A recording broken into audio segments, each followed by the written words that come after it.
해법을 찾는 토론 이슈엔 직설 시작하겠습니다. 5월 소비자 물가 동향이 발표됐습니다. 5월 소비자 물가는 2.6% 상승하면서 9년 1개월 만에 가장 큰 상승폭을 보였는데요. 최근 한국은행이 연내 기준금리 인상 가능성을 내비치면서 이번 발표에 주목이 됐던 게 사실입니다.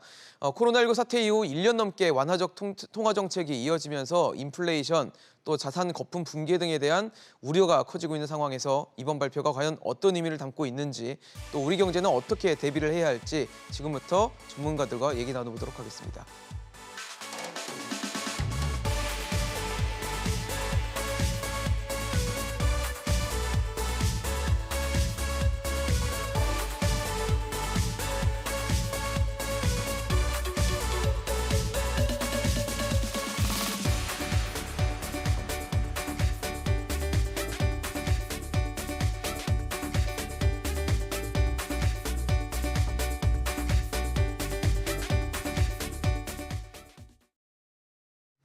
네, 오늘 함께해 주실 세 분 소개하겠습니다. 숙명여대 신세돈 명예교수, 송현경제연구소 장광수 거시경제본부장, 가톨릭대 경제학부 양준석 교수 나오셨습니다. 어서 오십시오. 안녕하세요. 반갑습니다.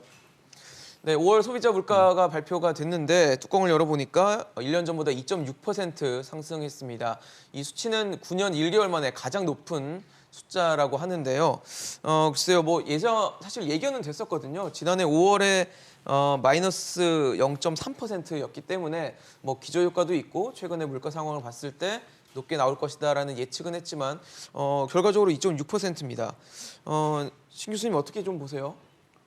우리 한국은행이 물가를 이제 목표를 하는 게 2%인데 네. 2%를 상당히 초과했어요. 지난달에도 2.3이었거든요. 2.3이었고 예. 이제 2.6인데 이번에 물가 상승은 크게 한 두 가지를 지적을 해야 되는데 네. 작년 같은 기간에 코로나 직후에 물가가 많이 떨어진 거, 네, 네. 기저효과라는 기저효과. 게 하나 있고 네. 또 하나는 이번에 그 품목별로 물가 상승을 보면은 네. 이게 아주 고르게 물가가 올라간 게 아니라 몇몇 개 품목에 집중돼서 나타났거든요. 농축수산물 그렇죠. 그쪽하고 그다음에 석유류 네. 네. 그리고 일부 광물 따라서 이번에 물가는 국지적이다 이게. 국지적이다. 네, 아주 일부에서 나타나는 거라서 이게 전반적인 인플레이의 전조냐 신호냐 이건 좀 더 두고 봐야 될 것 같아서 우리가 이제 한국은행에서 이야기하는 소비자 물가 말고 농축수산물과 에너지 가격을 뺀 걸 이제 근원 물가라고 하는데 네네. 근원 물가는 아직도 2%에 상당히 못 미쳐 있기 때문에 일단 경계는 해야 되지만 네. 이것 가지고 너무 인플레가 온다고 너무 이렇게 공포감을 조성하는 것은 아무에게도 도움이 안 된다. 저는 그런 생각입니다. 그렇죠. 숫자가 나오면 냉철하게 좀 바라봐야 될 텐데 단순히 겁을 주자고 하는 행위는 아니니까요. 근원 물가나 이런 것들에 대한 정확한 분석이 좀 필요해 보입니다. 장광수 본부장님께서도 이번 숫자 2.6% 상승이라는 부분에 대해서는 좀 어떻게 보고 계십니까? 글쎄요. 이제 5월 달에 소비자 물가 상승률이 좀 높을 거다 하는 것은 어느 정도 시장에서 예상했던 것 같고요. 네네. 기저효과가 있었기 때문에 지난해 5월에 그 물가 상승률이 낮았기 때문에 네, 마이너스 0.3%였거든요. 그래서 이제 그런 기저효과가 분명히 있을 거다라는 예상이 있었고요. 우리가 수요하고 공급 측면을 이렇게 살펴보면 이제 공급 측면에서는 아까 우리 신 교수께서 말씀하셨듯이 농축수산물이라든가 석유류, 국제 유가가 올라가면서 이제 석유류라든가 화학제품 이런 쪽에서 이제 많이 오른 측면이 있는데 그건 어떻게 보면 공급 측면에서의 어떤 물가 상승 요인이라고 볼 수가 있거든요.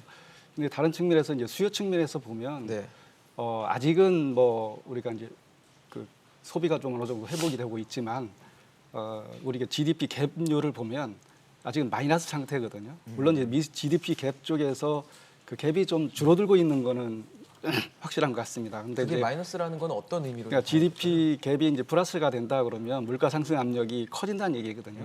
근데 이제 아직은 이제 그 GDP 갭이 마이너스이기 때문에 그 물가 상승 압력 측면에서 보면 어쨌든 그 2%의 그 이상 그 물가 상승을 압력은 그럼 적다라는 의미고요. 목표 이상 가는 건 그렇죠, 좀 그렇죠. 압박이 그러니까 적다. 물가 상승이 그 소비자 물가 상승이 조금 물가가 올라가는 측면은 있습니다. 분명히 네네. 갭률이 줄어들면 그렇지만은 2%에 미치지 못하는 상황이다라고 얘기할 수 있는데 그래서 이제 우리가 이제 근원 물가를 보면 아까 신교육에서 말씀하셨지만은 근원 물가를 보면 아직 2%는 못 미치고 있습니다만은 추세적으로 보면 그뭐 1점 뭐 농산물하고 소비를 제외한 지수를 보면 예. 그 3월부터 계속 높아지고 있거든요. 물론 이제 5월에 1.5%이기 때문에 2.0%그 물가 안정 목표보다는 낮은 수준이긴 하지만은 어쨌든 수요 측면에서 보면 어느 정도 물가 쪽에 그 상승 압력으로 작용하고 있다라고 이제 볼 수 있거든요. 그래서 5월달 2.6%를 이렇게 그 분석해 보면 네네. 일단 이제 이 2.6이라는 숫자를 보면 네. 기저 효과가 있었고 네, 그리고 그렇죠. 공급 측면과 수요 측면에서도 어느 나눠서 정도 봤을 때도. 나눠서 봤을 때도 상승 요인이 있다라는 말씀을 좀 드리겠습니다. 그래서 일단은 뭐 금년 내에 이제 물가 안정 목표로 이상우 될 거냐 여부는 그렇죠. 이제 다른 이제 소비의 경기 회복세가 어느 정도 되느냐에 달려 있지 않을까 하는 생각이 듭니다. 양 교수님 어떠세요? 사실 지금 두 분 말씀을 들어봐도 뭐 준비를 하거나 좀 우려에 대한 어떤 걱정은 좀 해볼 부분이 있긴 하지만 뭐 지금 당장의 상황에 대해서 뭐 크게 걱정할 건 아니라는 생각도 드는데요. 예, 저도 거기에 동의합니다. 저기 그 기저 효과를 조금 더 설명한다면은 예, 예. 작년 2월서부터 5월 사이에 그 우리가 저 코로나 독감 때문에 저 그 마이너스 물가 상승했었거든요. 네네. 그렇게 해서 전 월비 그러니까 12개월 말고 1개월, 1개월로 본다면은 그러면은 저 3월서부터 저 5월 사이에 1%가 물가가 떨어졌어요. 그러니까 그러니까 저 물가가 상당히 낮은 상태에서 우리가 재기를 시작하니까 네네. 이게 저 한 1% 정도의 저 그 기저 효과 뭐 1%까지는 안 되지만 그래도 그렇게 좀 기저 효과가 있기 때문에 그래서 여기서 요즘은 그냥 월별 숫자를 보는 게 그러니까 그 4월서부터 얼마큼 바뀌었느냐. 네. 요게 조금 더 정확할 것 같은데 그 총 지수를 본다면은 0.1%밖에 늘지 않았어요. 오히려 4월에 0.2% 늘었고 네네. 1월에 돌아간다면은 0.8% 늘었습니다. 그렇기 때문에 지금 최소한도 그냥 그 5월 수치만 본다면은 총 지수를 본다면은 물가 상승이 그렇게 심해진다고 보는 근거가 좀 어렵고 다만 근원 인플레이션을 보면은 0.3% 올라갔어요. 그런데 우리가 그 1월, 4월에도 역시 0.3% 올라갔기 때문에 좀 인플레이션 조짐은 보이고 있다. 그리고 요거는 월별 숫자를 아직 제가 확인 못했지만은 공업 제품은 그 12개월 기준으로 볼 때 2.3% 4월, 그 다음에 5월에는 3.1%입니다. 그러니까 공산품을 위주로 지금 그 가격이 올라가고 있다. 아까 신 교수님이 말씀하신 대로 이제 그러면은 아마 광산품, 광물이나 뭐 그런 일부 품목, 우리가 일부 품목의 가격은 크게 올라갈 거라고 예상은 하고 있었거든요. 뭐 석유나 아니면은 지금 아직까지 많은 국가들은 코로나 독감을 아직 겪고 있기 때문에 뭐 원자재나 중간재가 제대로 들어오지 않고 네. 그다음에 지금 일부 수요는 많이 오르고 있는데 거기에 대해서 공급이 뭐 따라가지 못하고 있기 때문에 일부 품목에 대해서는 인플레이션이 가격 상승이 심할 거다 이미 알고 있기 때문에 네. 지금 보는 거는 극히 일부에 제한된 인플레이션인 것 같습니다. 최소한도 5월 수치에 나오는. 네네. 5월만큼 봤을 때는 그렇다는 말씀이신데 사실 최근에 소비의 회복 흐름을 좀 보면 어떻게 보세요? 좀 빠른 속도로 회복이 되고 있다고 보십니까? 그래서 제가 오기 전에 예. 우리 통계청에서 발표하는 그 통계 중에 소매 판매액 지수가 그 지수라는 있죠. 게 있거든요. 그걸 이제 쭉 업태별로 네네. 백화점, 편의점, 마트, 뭐 전문 소매점 쭉 네네. 봤더니 소위 보복 소비라고 할 만한 게 백화점이 그랬어요. 백화점이 3월, 4월 달에 그 소매 판매액 증가율이 작년 같은 기간에 비해서 60%, 그다음에 4월 달에는 30% 네네. 엄청나게 증가했어요. 크게 올랐네요. 이걸 가지고 네네. 이제 보복 소비라고 하는 것 같은데 편의점을 보니까 네네. 편의점은 오히려 뚝 떨어졌어요. 7%밖에 작년에 같은 기간에 비해서 7%밖에 안 늘었고요. 대형마트는 4월 달에 오히려 작년 같은 기간에 비해서 1% 정도 줄었어요. 또 하락했어요. 따라서 이게 보복 소비라고 할 만한 것이 있다고 하면 일부다. 백화점이 좀 그렇다. 그동안 백화점을 여러 가지로 못 가게 했는데 네네네. 이게 이제 좀 풀리니까 풀리니까. 사람이 다 백화점으로 가서 사람이 붐비니까 아 이게 보복 소비 아니냐라고 말을 하는데 대형 마트나 편의점의 그 통계를 보면 또 전문 소매점의 통계를 보면 이게 보복 소비라고 할 만큼 이게 소비가 급격하게 늘어나는 것은 아니다. 따라서 수요가 확 늘어서 물가가 올라간다는 그 이론은 백화점은 모르겠으나 다른 쪽에서는 별로 그런 양상이 안 일어나는 것 같다. 뭐 일종의 국지적인 현상 정도로 봐야 되는 건가요, 그러면? 그렇죠. 특정 업태만 예, 좀 특정 쏠려 업태만. 있는. 예. 면세점 같은 경우는요. 작년까지만 해도 재작년에 비해서 막 40% 50% 마이너스였거든요. 그렇죠. 뭐 가지 않으니까. 예. 해외 근데 문화가 지금은 또. 또 플러스 한 20%로 다시 작년에 워낙 나빴기 기저가 때문에 있었겠죠. 거기에 대해서 한 20% 올라오는데 그럼 그걸 보복 소비라고 이야기할 수 있냐? 저는 그래서 보복 소비라고 하기에는 조금 이를 좀 더 두고 봐야 될 것 같아요. 그래도 좀 꿈틀대고 있다는 데는 동의하세요? 대형 마트나 일부 품목에 대해서는 네네. 뭐 그런 게 있겠죠. 이번 여름에 되면 아마 여행 많이 갈 걸요, 해외여행. 그럼 또 다들 그 해외여행 간다고 그럼 보복 소비라고 이야기할 수 있을 것인가? 저는 그래서 보복 소비라는 말이 좀 너무 좀 거칠게 들려온다는 생각이 들어요. 아마 보복 소비라는 표현을 아마 이제 그동안 참고 있다가 아니 못했다가 이제 소비가 갑자기 폭증한 현상을 아마 보복 소비라고 하는 걸로 알고 있는데 어떠세요, 본부장님? 지금 소비 회복세는 어느 정도 궤도에 올라온 상황입니까? 글쎄요, 아직 뭐 소비가 전방위적으로 소비 회복세가 뭐 번개대에 올랐다 얘기하기 좀 어려울 것 같습니다. 근데 이제 신 교수께서 말씀하셨듯이 그 일부 부분에서 그 보복 소비라고 하는 네네. 펜트업 뭐 이펙트 또는 펜트업 스펜딩이라고 얘기를 하는데 이런 보복 소비, 보상 소비 현상은 나타나고 있는 건 사실인 것 같습니다. 신 교수께서는 이제 업태별로 이렇게 말씀하셨는데 이제 품목별로 이렇게 보면 그 내구재 쪽에서 내구재. 그런 현상이 많이 나타난 걸로 이렇게 통계가 나오고 있거든요. 뭐 예를 들면 그 승용차라든가 네네. 또는 이제 그 가전제품, 뭐 가구, 뭐 컴퓨터 뭐 네. 이런 것들은 지난해에도 상당히 계속 좀 사들이는 늘어났거든요. 모습이 있었죠. 그래서 이 내구재를 중심으로 한 보복 소비는 분명히 있었다. 보상 소비 뭐 이런 건 있었다고 볼 수가 있는데 그렇지만 이제 전방위적으로 이게 소비가 그 보복 소비가 전방위적으로 확산됐다고 보기는 어려운 게 일단은 한은의 그 금년도 민간 소비 전망을 보면 네네. 5월달에 발표를 했지 않습니까? 지난달 27일날 발표를 했는데 네. 금년 성장률이 민간 소비 증가율이 2.5%예요. 지난해 그 민간 소비가 얼마를 감소했냐면 마이너스 4.9% 감소를 했거든요. 네네. 그렇기 때문에 아직 그 소비가 좀 회복되긴 했지만은 그래도 2009년 수준과 비교해 보면 2009년 수준에도 아직 못 미치는 수준이거든요. 19년 소비 수준에. 수준 자체는 2019년 수준에. 예, 예. 코로나 그렇죠. 직전을 얘기하시는 그리고 코로나 거죠? 직전이죠. 그러니까 코로나 직전 수준을 회복했다고 그러면 이게 네네. 이제 어느 정도 소비가 그 본궤도에 올랐다고 평가할 수 있을 만한데 아직 아직까지는 거기까지는 거기까지는 아니다. 안 됐다. 그래서 이제 현재 수준에서 보면 민간 소비가 좀 더 늘어날 여지가 있다. 소비에서도 어떻게 보면 양극화 현상이 좀 나타나고 있다. 아직까지는. 네네. 그래서 소비가 본격화되려고 그러면 이제 뭐 백신 접종률도 높아져야 될 것 그렇겠죠, 같고 아무래도. 또 한 가지는 또 우리가 이제 집합 금지 업종이라든가 뭐 영업 제한한 그런 것들이 좀 풀리고 또 모임도 지금 제한하고 있지 않습니까? 그렇죠. 5인 이상은 사적 조금씩은 모임을 완화되고 금지하고 있거든요, 있고, 이제. 예. 예. 이제 그런 것들이 이제 어느 정도 풀려야 그런 내구재 이외의 어떤 그 소비, 서비스라든가 뭐 비내구재 이런 것들도 좀 많이 증가하지 않을까. 뭐 그런 측면에서 보면 아직까지는 우리가 좀 소비가 증가할 여지는 있다.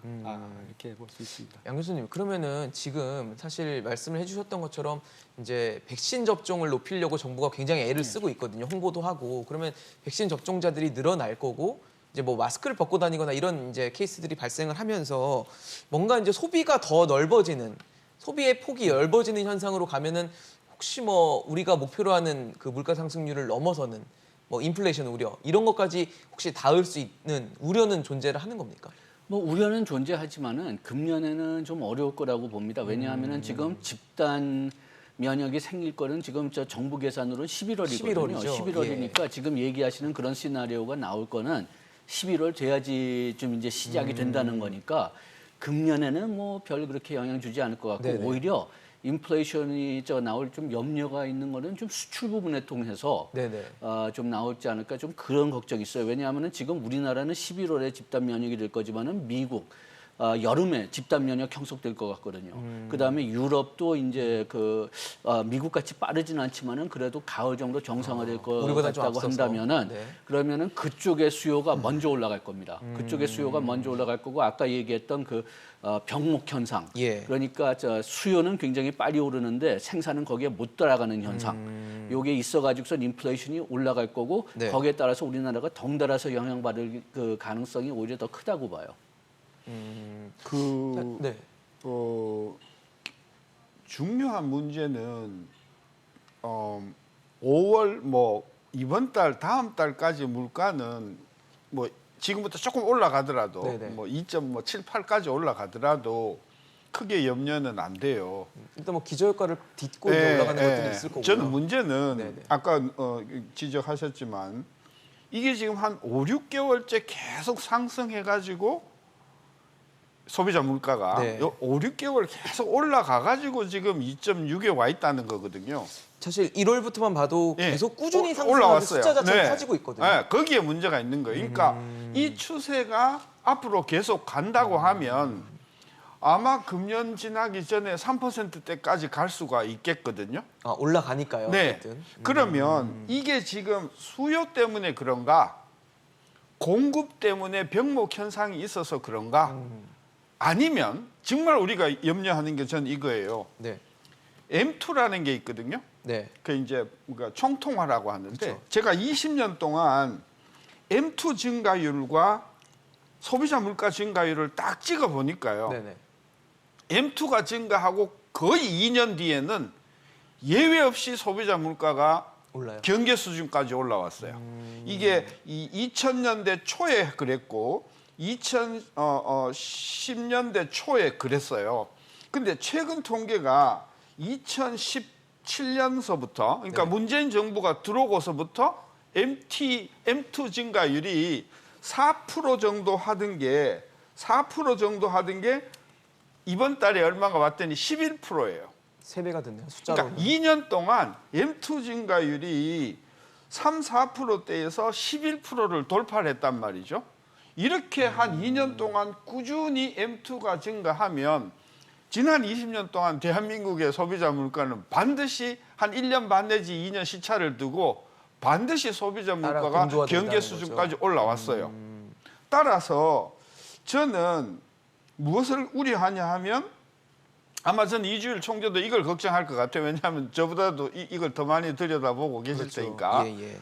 따라서 총통화 증가에 따르는 전반적인 물가 상승률의 전조로 만약에 이번에 이걸 본다고 하면 저는 오늘이 문제가 아니고 아마 3개월 뒤, 6개월 뒤에 우리 또 모여가지고 야, 이 이 얘기를 해야 물가가 될 수도 이게 있겠네요. 일시적이냐, 기저 효과냐, 병목이냐 이런 논란을 할 것 같아서 저는 솔직히 이야기하면 지난 2년 동안 문재인 정부 때 시중 통화량이 엄청나게 늘어난 것이 제일 먼저 이제 자산 가격으로 주식과 부동산에 가고 쏠리고. 그다음에 이게 스필오버를 해가지고 일반 어떤 그런 상품이나 이제 갈 거라고 봐서 내년도에는 정말 물가가 우려되는 수준으로 갈 가능성이 있다. 그러니까 기저 효과나 단기적인 병목 효과나 이런 걸로 보면 일시적이지만 네네. 그동안 우리 한국은행이 M2를 너무나 많이 뿌려놨기 때문에 이것이 통화 승수 전조가 효과를 될 수도 통해서 있다. 통화적인 인플레를 유발할 가능성이 있다. 그걸 걱정하셨기 때문에 지난번 금통위원회에서 금리를 올리는 것을 실기를 하지 않겠다고 네. 총재가 말씀하신 게 바로 그러니까요. 전 이 부분인 것 같습니다. 예, 저 기술적인 문제 하나만 좀 말씀드리고 싶은데요. 지금 금년에 그 인플레이션이 지금 신 교수님이 3%까지 올라갈 수 있다 그렇게 말씀하셨는데 또 겉으로 보면은 또 너무 낮게 나올 수도 있을 가능성이 있습니다. 그 우리가 작년 재작년에 좀 본 사례가 있는데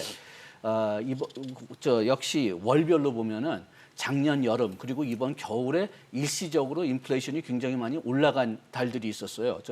금년 1월, 2월하고 작년 8월, 9월 네. 이상한 그 날씨들 때문에 농산품의 가격이 많이 올라가가지고 네네. 그래가지고 작황이 안 그달에 좋았죠. 그 인플레이션율이 뭐 0.5, 0.8 그런 식으로 올라갔는데 네. 우리가 재작년에도 봤지만 그렇게 일시적으로 가격이 그렇게 많이 올라갔는데 12개월 기준으로 본다면은 그것 때문에 지금 우리가 기저 효과 그냥 너무 낮게 평가돼 가지고선 인플레이션이 높게 보인다 그렇게 얘기했는데 네. 이 달들은 또 너무 높게 시작해 가지고선 낮게 보일 수가 있어요. 12개월로 재면은. 그래가지고 어떤 면에서 본다면 우리가 지금 일단은 금년 그 통계는 그 12개월 기준으로 보는 게 그렇게 그 좋지 않을 수가 있고 오히려 월별 그 인플레이션을 더 자세히 봐야 될 가능성이 있습니다. 사실 뭐 세 분 말씀만 들어봐도 걱정은 해야 될 것 같아요. 인플레이션이라는 것이 오게 될 수도 있기 때문에 그것에 대한 한국 경제 준비는 분명히 필요하다라는 생각이 드는데 앞서 말씀을 해주셨지만 이주열 한국은행 총재가 얼마 전에 금리 인상을 시사를 했습니다. 뭐 늦지도 않게 또 너무 성급하지도 않게 하겠다라고 언급을 했는데 그런 발언이 나오고 나서 금융시장이 혹시 뭐 일종의 뭐 긴축 발작이라고 할까요? 급하게 유동치는 현상이 나타나나 했는데 그러진 않았거든요. 그래서 어느 정도 준비는 하고 있는 것인가에 대해서도 좀 궁금증이 드는데 본부장님 어떻게 좀 이거를 해석을 하면 좋을까요? 글쎄 뭐 이제 그 여러 가지 경제 상황을 미루어 봤을 때 시장에서는 분명히 지난달 금통위에서 금리 인상에 대한 어떤 시그널이 있을 거라는 예상을 했었을 것 같습니다. 근데 실제로 그렇게 그 신호를 했고요. 네네. 그런 측면에서 보면 이제 시장에서 예상에 부합하는 그런 정도의 언급이 있었고 그리고 금리 결정이 있었다. 금리 결정이 이제 동결을 했지만은 만장일치였거든요. 근데 이제 만장일치라는 의미가 뭐냐면 이제 이제 금리 인상에 대한 어떤 다른 의견이 없었다, 소수 의견이 없었다는 얘기거든요. 그래서 그냥 동결을 해야 된다는 데는 동결할 때 의견은 이견이 예. 없었다는 얘기죠. 만장일치였고 네네. 그렇기 때문에 과거에 이제 금리 인상 프로세스를 보면 이제 뭐 어떤 돌발적인 상황이 벌어지지 않는 그런 충격이 없을 경우에는 어떻게 했냐면 일단 시그널을 주고 거기에 이제 소수 의견이 나오고 그리고 나서 이제 금리 인상을 하는 그런 패턴이었거든요. 이제 그런 상황이라고 그러면 이제 이제 이주열 총재께서 이제 기자회견을 하면서 만장일치고 소수 의견이 없었다는 그런 그 시그널이 뭐냐면 한은에서 금리 인상에 되기까지는 좀 시간이 필요하구나 하는 게 이제 시장에서 이제 해석을 했을 것 같고요. 뭐 또 실제는 이제 물가 그 전망을 보면 한은에서 한 걸 보면 금년이 1.8%고 내년이 1.4%거든요. 네. 그래서 물가가 이제 2%를 뭐 가까이 뭐 만약에 전망을 했다 그러면 아마도 좀 금리 인상의 그 시기가 좀 앞당겨질 수 있다라는 해석도 가능했을 거지만 어쨌든 시장에서는 이제 그 당초 예상했던 시그널 정도 뭐가 이제 있었기 때문에 뭐 그 정도는 충분히 예상했던 수준이고 뭐 그런 측면에서 봤을 때 뭐 이런 그 시장에서 그렇게 긴축 발작이라고 할까요? 뭐 이런 네네. 것들은 뭐 시장이 나타나지 흔들리는. 그렇죠. 네. 흔들리는 그런 현상은 뭐 크지 나타나지 않았을 것 않았다. 같고 단기적으로는 조정 가능성이 있다고 봅니다. 네네. 단기적으로는 그렇지만 그 조정폭은 크진 않을 것 같고요. 어쨌든 크게 시장에 영향을 주지는 않았던 것 같습니다. 그러니까 당장은 아니더라도 어쨌든 시간이 좀 있을 것이다. 그 금리를 인상을 그렇죠. 금리 결정할 인상까지 어느 때까지는 정도 시간이 있다는 건데 네. 사실 시점에 대해서는 언급을 하지 않았거든요. 근데 할 수 있다라는 언급과 함께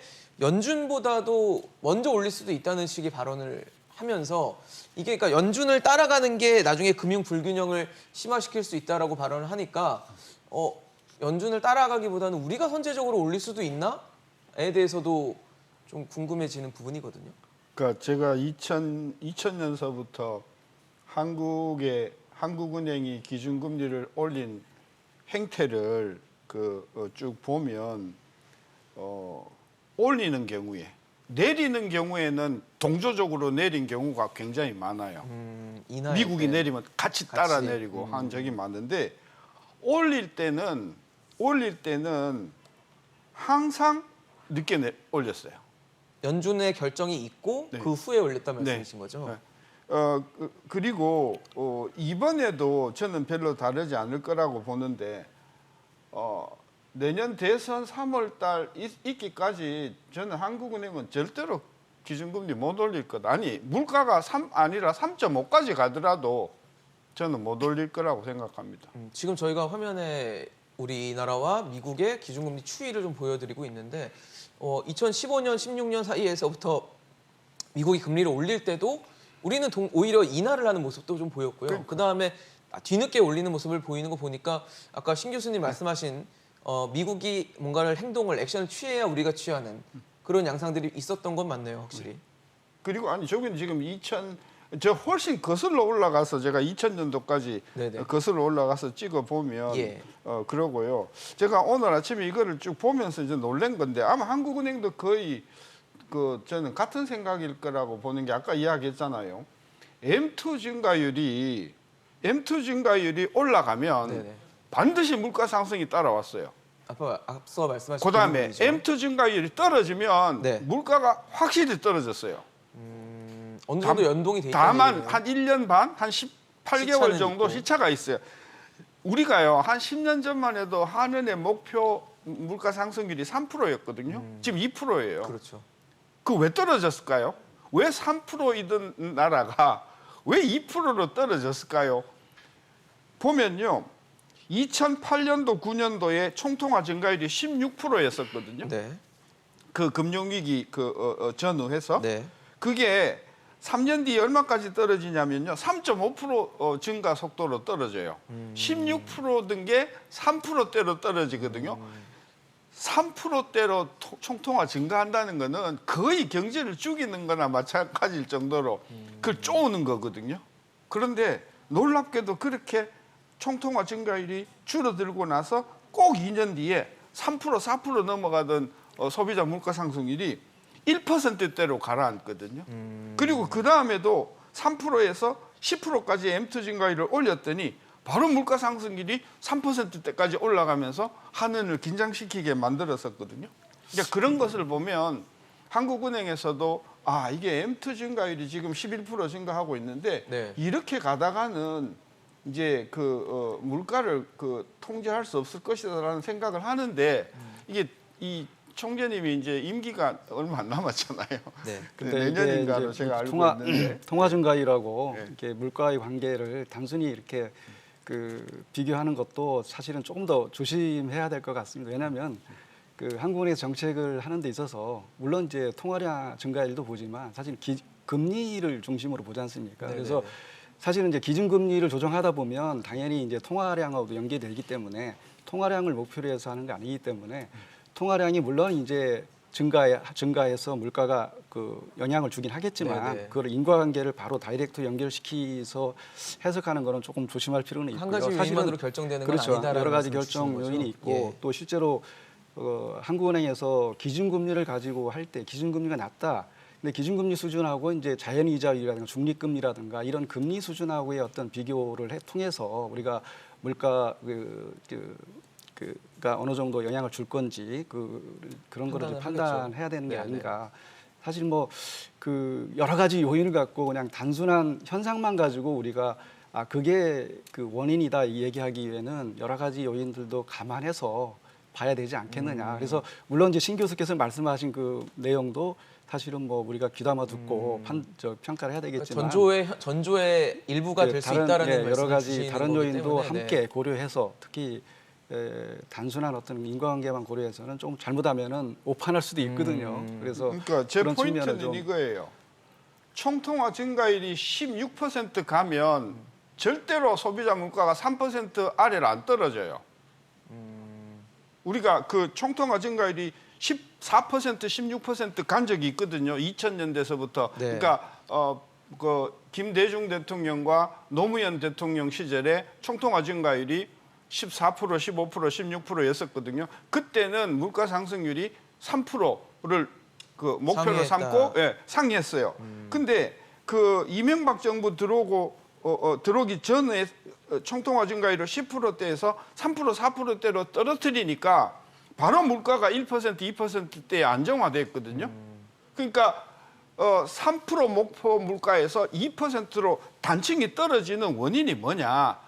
그것이 총통화 증가율하고 매우 상관이 있다는 걸 이제 제가 이야기하는 거고 그러던 것이 지금 총통화 증가율이 11% 이렇게 넘어가면 반드시 물가에 자극을 줄 수가 있다. 저도 들어오기 전까지는 우리 교과서에서 배운 통화와 물가 사이에 소위 말하는 피셔의 그 고전적인 관계가 완전히 무너졌으니까 통화하고 물가는 아무 상관이 없다 하는 거를 계속해서 제가 이야기를 해왔었는데 제가 오늘 프로그램 들어가면서 이 우리나라 총통화하고 소비자 물가 증가율을 딱 찍어보면 이게 시차가 조금 있어서 그러지 굉장히 분명한 인과관계가 있다는 거를 그동안의 제가 기록을 지적하는 봤을 거예요. 때는 그런 조짐이 두고 보인다. 보면 우리가 알겠지만 우려를 할 수 있는 부분은 분명히 존재를 할 것 같은데 인플레이션 우려가 뭐 올해가 아니더라도 된다면 사실 기준금리가 어떻게 될지가 굉장히 또 중요한 포인트인데 양 교수님 보시기에는 연준보다 먼저 올릴 수는 있다고 보십니까? 가능성 있어요? 저는 개인적으로는 연준보다 먼저 올려야 된다고 생각을 하지만 올려야 된다. 예, 왜냐하면 지금 부작용이 너무 많은 것 같거든요. 저 지금 뭐 저는 그 지금 주식 시장 같은 비트코인 시장 그런 게 지금 거품 상태에 지금 도달했다고 지금 보기 때문에 금리를 우리가 우리나라의 그 저금리의 악영향이 지금 미국보다 더 높다고 저는 개인적으로 생각합니다. 네. 그래가지고선 그 일찍이 그 우리가 먼저 금리를 올려야 된다고 생각을 하지만 정치적으로는 불가능할 것 같아요. 대선이라는 것 때문에. 예, 대선이라는 문제도 있고 그 다음에 그 지금 거품이 있기 때문에 이 거품을 그 터뜨리기 위해서 금리를 올린다 그러면은 국민들이 가만히 안 있죠. 지금 주식 잘 올라가고 있는데 왜 그 주식 파티를 먼저 끝내려고 하느냐? 또 지금 계속 뉴스에 나오지만은 그 가계부 그 금리가 그 1% 올라가면은 뭐 지금 12조 원의 부담이 올라간다. 네. 그런데 빚이 그렇게 많으니까요. 생각하면은 또 그냥 그 지금 가계부채가 저금리 때문에 계속 느는 것은 좀 언급이 잘 안 돼요.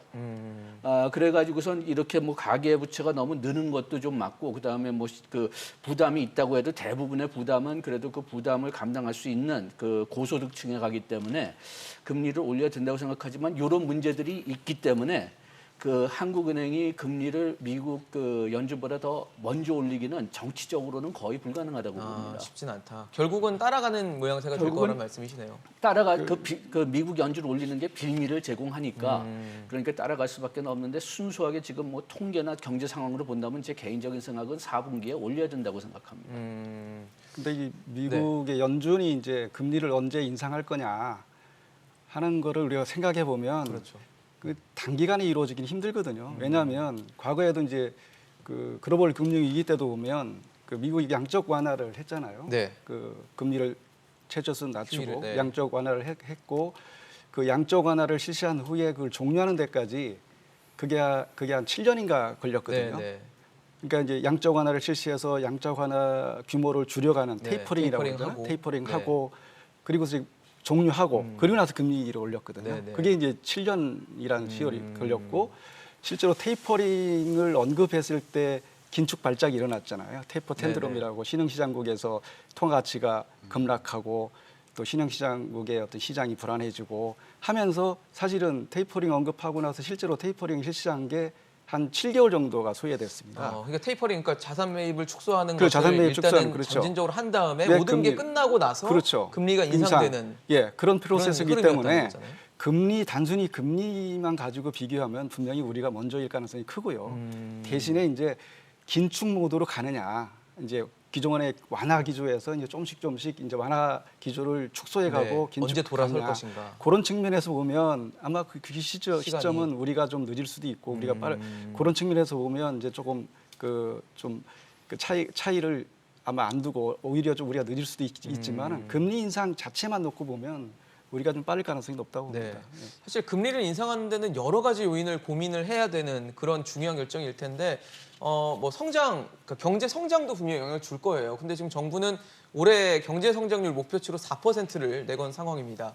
그러면서 여당에서는 이를 달성하기 위해서 전 국민 재난 지원금 지급을 하겠다, 뭐 여름 휴가 전에 하겠다라는 얘기까지 나오고 있는 상황인데 또 재난지원금 얘기를 말씀을 드리게 됐습니다. 신 교수님. 네. 어떡할까요, 이거? 전 국민 줘야 된다고 지금 얘기하고 있거든요. 좀 제가 과장해서 이야기하면요. 네. 150% 정치적인 제스처라고 봐요. 네. 예, 작년에 이게 되게 재미를 봤거든요. 1차 재난지원금 총 예산이 아마 14조쯤 되는데 14조 3천억 원이었습니다. 네. 되게 재미를 많이 봤었어요. 그 후에 선거를 그러니까 총선에서 아주 네. 야당이 아주 여당이 그냥, 파티를 했고. 참패했잖아요. 그때의 기억이 계속 있으신 거예요. 저렇게 주면 절대로 안 돼요. 절대로 안 되는 거고요. 그리고 그것을 이번에 카드로 내놓으시려면 1차 재난지원금, 전 국민 재난지원금의 성과가 성장으로 얼마만큼 이게 기여를 입증이 했는지. 되었는가 하는 것을 밝힌 다음에 이걸 해야 되는데 제가 모르긴 해도 제 주변에서 많은 분들이 저 돈 안 썼다는 거거든요. 물론 쓰긴 썼는데 네네. 한 50%, 60% 정도는 쓰고 나머지는 안 썼다는 이야기거든요. 그 전부 우리가 그 돈을 비상시를 대비해서 들고 있었다는 이야기거든요. 그러니까 주고 나서 한 달 내로 다 써라 그러면 몰라도 저는 그게 아니라고 하면 이게 그 경제 성장 효과는 없다. 저는 그래서 만약에 여당에서 이거를 의결을 해서 추경을 해서 뭐 충분히 국회 영향력이 있으니까 그렇게 하겠죠.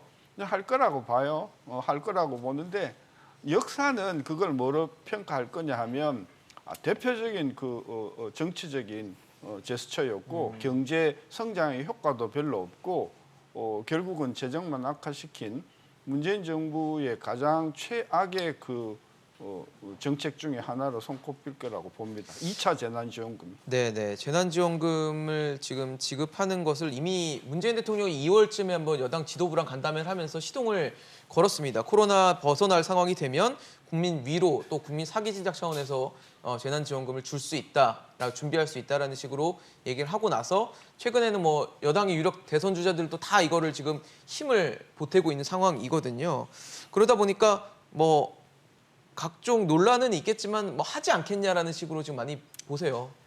글쎄요. 그런데 저도 저 신 교수님하고 저 동의하는 게 주면은 안 된다고 개인적으로 생각하거든요. 왜냐하면은 우리가 지금 계속 보복 그 소비 소비를, 얘기하고 있잖아요. 예. 그런데 진짜 저 집단 면역이 형성될 정도가 된다면은 그런 보복 그 소비가 많이 이루어질 건데 그러면은 정부 지원 없어도 소비는 올라갑니다. 그런데 거기에다가 저 정부 지원금까지 쏟아부으면은 그냥 인플레이션만 수요 그 증가로 인한 인플레이션만 높일 가능성이 더 커진다는 거죠.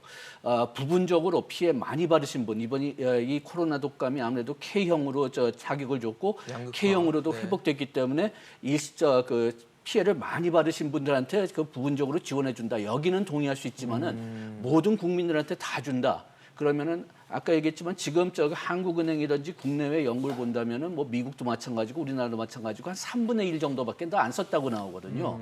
그러니까 그 큰 그 소비 효과는 없지만은 뭐 소비 효과가 있으면은 요거는 뭐 그 성장보다는 인플레이션을 가속화시키는 가능성이 훨씬 더 크다는 거죠. 오히려 좀 기다려 봤다가 네. 보복 소비가 이루어졌는데 지속되지 않는다.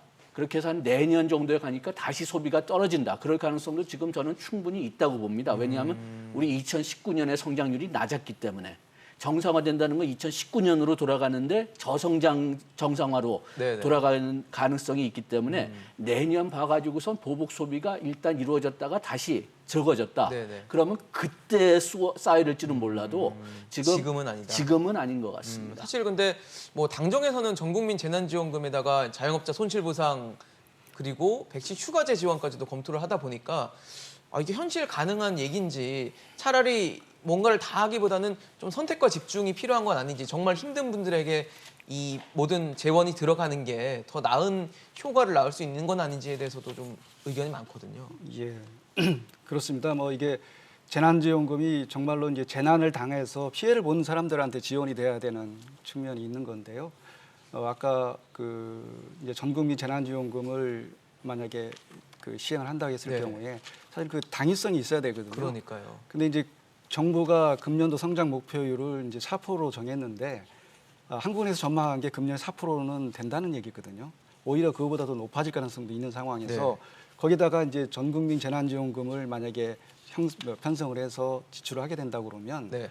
분명히 전국민 재난지원금이 효과가 없는 건 아니거든요. 이 연구 KDI라든가 민간 연구기관에서 보면 한 뭐 3분의 1 정도, 30% 정도 말씀하셨지만은 그 정도 효과가 있고 뭐 다른 데서는 더 큰 효과가 있다 뭐 이런 그 분석도 있긴 한데 어쨌든 그 성장률을 높이는 효과가 있기 때문에 만약에 이런 상황에서 재난지원금을 전 국민에게 지급한다고 그러면 4%를 훨씬 넘어갈 가능성이 있습니다. 네. 그렇게 되면 인플레에 분명히 영향이 있을 거고요.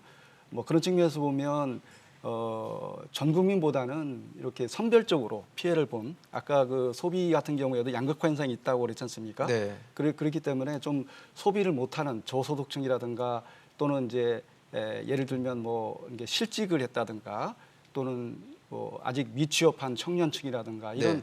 그 선별적으로 소비를 좀 늘릴 수 있는 그동안 소비를 못했던 그런 계층에 대해서는 좀 지원해도 괜찮지 않을까 생각이 듭니다만은 전 국민한테 지원하고 더군다나 거기다가 또 뭐 백신 휴가제라든가 예. 뭐 이런 것들은 조금 손실보상까지. 좀 우리나라의 재정 그 상황이라든가 또는 인플레 압력 우려라든가 이런 걸 봤을 때는 좀 신중히 접근할 필요가 있지 않을까 하는 생각을 합니다. 제일 고민되는 건 돈이 있냐예요. 우리 돈이 있나. 근데 1차 추경 우리가 14조 9천억 원 편성할 때도 한 9조 9천 10조 원 정도는 우리가 지금 국채를 이미 발행한 상황이거든요. 그런 상황에서 올해 1분기에 세수가 좀 늘긴 했지만 우리 올해 1분기 세수가 한 19조 원 정도 작년보다 늘었다고 하는데 그럼에도 이미 1차 추경 때 국채까지 찍어서 지금 추경을 준비를 한 상황에서 이걸 다 하겠다라는 게 과연 말이 될까라는 생각은 걱정이 되죠. 걱정. 그러니까 재정, 국가 부채, 그다음에 국채 발행 4년 동안 떠들었잖아요. 이 정부는 전혀 귀를 닫고 살잖아요. 그러니까 이 정부는요. 역사가 그렇게 평가할 거예요. 우리 국가 재정에 대해서는 괜찮다. 괜찮으니 걱정 말고 쓰자. 그러니까 알파가 쓰자고 오메가가 쓰자다. 쓰자에서 시작해서 쓰자로 끝나는 정부이기 때문에 그 부분에 대해서는 저는 백날 이야기해봤자 저는 이빨이 아플 거다고 생각을 해서 더 이상 저는 재정 문제는 이야기를 안 고칠 거예요. 아마 7월 달에 재정하고요. 네. 내년 대선을 앞두고 연말에 한 번 더 추경 더 하자고 할 거예요. 이 정부는 충분히 그럴 거다. 따라서 그 책임은 고스란히 우리 젊은 세대들이 앞으로 빚더미 국가 부채를 떠안을 거고요. 만약에 정부가 정말 그러니까 지금 야당이 지금 이 순간에 할 수 있는 일이라고 하면 역량을 지금 우리 코로나로 피해를 입은 업종이 몇몇 개, 한 6개, 7개 업종에 몰려서 나타났잖아요. 그분들 중에 한 3분의 1은 완전히 재생이 불가능할 정도로 못 일어나는 사람들이잖아요. 지금 이분들이 지금 사업을 하고 있으니까 멀쩡한 것 같지만은 이분 지금 속으로 막 퍼렇게 멍들어 있고 그 사이에 있죠. 빚이 수천에서 수억이 늘어난 상태거든요. 이분들은 앞으로 굉장히 그 신문에서 사회적인 어떤 충격을 줄 만한 그런 어떤 일들을 많이 할 수가 있는 분들이다. 완전히 그 인생의 그 벼랑에 서서 네. 따라서 손실 보상에 저는 정부가 역량을 모아줘야 되고 그 손실 보상도 2020년 3월서부터 소급해서 지난해 3월 그동안 코로나가 이런 것에 본격화됐을 대해서 뭐 빚이면 빚, 늘어난 부채면 부채 그런 부분에 대해서 저는 이렇게 그래서 그분들이 소생할 수 있는 계기를 만들어 주는데 이게 역량을 모아야 되는데 여기 표가 안 나오거든요, 별로. 전 국민이 효과적이라고 생각하겠죠. 그러니까 전 국민이 훨씬 더 표가 된다고 생각하기 때문에 이 정부는 표로 시작해서 표로 끝나고요. 그다음에 빚으로 시작해서 빚으로 끝나고요. 돈으로 시작해서 돈으로 끝나는 거기 때문에 그 5년 동안 수백만의 자영업자와 수백만의 특고와 수백만의 비정규직의 어떤 일자리나 이런 것에 대해서는 별로 신경을 쓰는 척하면서도 안 쓰는 정부다. 난 그렇게 좀 혹평을 하고 싶어요. 예, 그런데 네. 저 손실보상법이 왜 중요하냐를 좀 간략하게 좀 얘기를 하고 싶은데요. 지금 그 소상공인들, 자영업자들, 뭐 식당 같은 데서 이 코로나 독감을 막기 위해서 상당히 협력을 했는데, 그런데 그렇게 협력해봤자 망할 거다. 그렇게 생각하면은 다음에 우리가 코로나 독감 문제가 나오든지 아니면 자연재해, 뭐 홍수 같은 데서 문제가 나오든지 하면은 협력 안 합니다. 그렇기 때문에 이번에 저 손실 그 보상에 대한 어떤 원칙을 세워가지고선 그렇게 해줘야지만 다음에 뭐 이게 코로나 독감이 뭐 변형 상태로 돌아온다든지 아니면은 뭐 자연재해가 있기 때문에 뭐 어떤 그 시설을 뭐 지금 폐쇄해야 된다든지 그래야지 이제 도움을 나중에 청할 수가 있지. 지금 다 손해 보면은 놔둬라 그렇게 한다면은 다음에 절대로 도와주지 않습니다. 알겠습니다. 오늘 신세동 교수, 장광수 본부장, 양준석 교수와 함께 물가, 그리고 또 금리, 그리고 또 재난지원금까지 전체적으로 좀 다뤄봤습니다. 걱정이 많죠. 좀 걱정을 들어주는 정부가 되기를 기대해 보겠습니다. 오늘 이슈인 직선을 준비한 소식 여기까지입니다. 지금까지 시청해주신 여러분 고맙습니다.